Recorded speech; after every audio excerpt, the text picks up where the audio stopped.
এই শোনো না, মাংস খাইতে ইচ্ছা করতেছে, আজকে একটু মাংস রান্না করো না। আচ্ছা ঠিক আছে, এলাচি শেষ হয়ে গেছে, এলাচি নিয়ে আসো। শোনো, বড়দের সম্মান দিয়ে কথা বলা শেখো, এলাচি আমার মায়ের নাম। এই শোনো, আম্মা জানার নাই, শেষ হয়ে গেছে। हम इसका पति है, हमको सिर्फ फांसी का सजा चाहिए।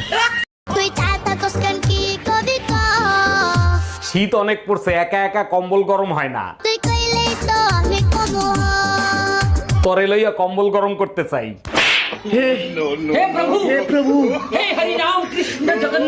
আপনার নাম মিস আবু হেনা চৌধুরী? জি স্যার, আবুল কালাম আমার হাজবেন্ডের নাম, হেনা চৌধুরী আমার নাম। তাহলে নামের আগে মিস লাগাইছেন কেন? আর মিস লাগালে নিজের কিশোরী কিশোরী লাগে। বুঝলাম। আচ্ছা বলেন তো, 3 নং 36 না 37? 3 নং 36 স্যার। নিশ্চয়ই করোনা পাস করছিলেন। জি স্যার, করোনা পাস। আচ্ছা কোন ক্লাসে করোনা পাস করছিলেন আপনি? কোন ক্লাসে করোনা পাস করছি মনে নাই, তবে করোনা পাস এটা মনে আছে।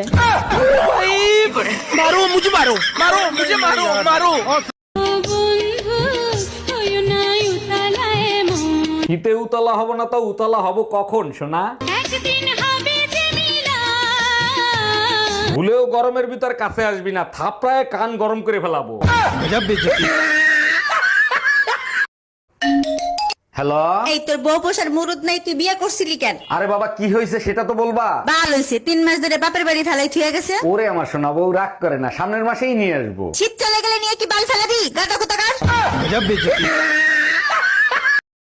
এই শোনো, একটা হাস্যকর বিষয়। সারা দিন শুধু ফোন দেখো, আর কোনো কাজ নাই তোমার? আরে বাবা, রাশিয়ার এক বিজ্ঞানী লেখছে, গাধার বেয়াকুবের কপালেই সুন্দর বউ জোটে। তুমিও না, সারাদিন শুধু আমার প্রশংসা করার বাহানা খোঁজো।